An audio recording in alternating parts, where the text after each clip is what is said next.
أهلا بيكم. النهاردة بنفتح كنان في موضوع الذكاء الاصطناعي. المصادر اللي معانا بتحاول تبسطه شوية عشان نفهم سوا إزاي الآلات دي ممكن نقول بتفكر. بس هل هي بتفكر زينا بجد ولا دي مجرد برامج بتنفذ أوامر وخلاص؟ خلينا نشوف. تمام. أول نقطة كده عشان نبقى واضحين، يعني إيه أصلاً ذكاء اصطناعي؟ بصي، ببساطة خالص يعني قدرة المكنة أو الآلة إنها تتعلم من بيانات كتير قوي، ومن خلالها تكتشف أنماط حاجات بتتكرر، وبناء عليها تاخد قرارات. زي الطفل كده لما بيتعلم يفرق بين القطة والكلب بالصور. بس الموضوع ده بيحصل على سكيل أكبر بكتير وبسرعة رهيبة. أوكي، جميل. بس الخطوات إيه؟ بتحصل إزاي العملية دي؟ أكيد مش سحر لا لا، طبعا مش سحر خالص.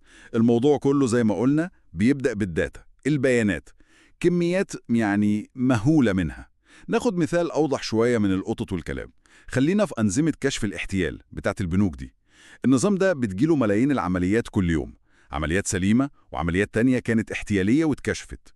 هو بقى بيبدأ يحلل كل عملية، يشوف المبلغ كام، تمت فين، امتى، تاريخ العميل ايه، كده يعني. كأنه بيدور على علامة معينة، بصمة كده للعملية اللي مش مظبوطة. بالظبط كده. مع الوقت والبيانات الكتير دي بيبدأ يلاحظ باترنز، أنماط معينة، حاجات بتتكرر في العمليات الاحتيالية بالذات. ممكن تكون تركيبة عوامل مع بعض تبان غريبة، مش ماشية مع سلوك العميل الطبيعي. فلما تيجي عملية جديدة فيها نفس التركيبة المشبوهة دي، يقوم النظام يرفع علامة أحمر، يقول خدوا بالكم، دي غالبا مش تمام. المهم هنا إنه مش فهم يعني إيه نصب أو سرقة بمفهومنا إحنا، لا. هو بس ربط النمط ده بنتيجة معينة اللي هي احتيال، بناء على اللي شافه قبل كده في البيانات. فهمتك. وهنا بقى بتيجي الحاجات اللي بنسمع عنها كتير، الماشين ليرنينج مودلز، نماذج تعلم الآلة، هي دي اللي بتقوم بالشغلانة دي. أيوة، هي دي الأدوات بقى. أشهر نوع يمكن هو الشبكات العصبية الاصطناعية.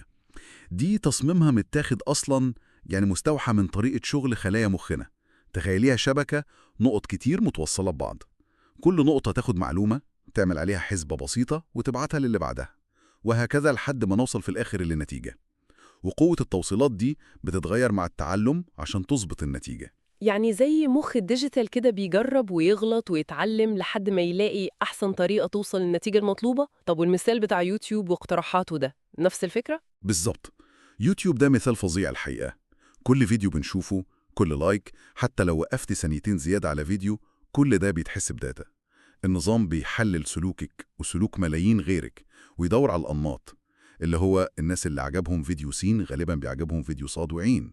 فلما حضرتك تشوفي سين، هو بينخمن بنسبة كبيرة إن صاد وعين هيعجبوكي. الموضوع مش سحر، كله إحصاء واحتمالات. فعلا مبهر ازاي الداتا دي بتترجم لتوقعات ممكن تكون دقيقة قوي كده. طيب، بعيد عن الترفيه والفلوس، مجالات تانية مهمة، الطب مثلا، الأمن السيبراني. أكيد. التطبيقات كترت قوي وبقت مؤثرة جدا. في الطب مثلا، في أنظمة دلوقتي بتحلل صور أشعة زي الرنين والأشعة العادية، وممكن تكتشف علامات لأمراض ساعات بدقة أعلى من الدكتور البشري نفسه. مش عشان الآلة أذكى، لا، بس عشان بتقدر تشوف تفاصيل دقيقة جدا في آلاف الصور صعب العين تلقطها بسهولة.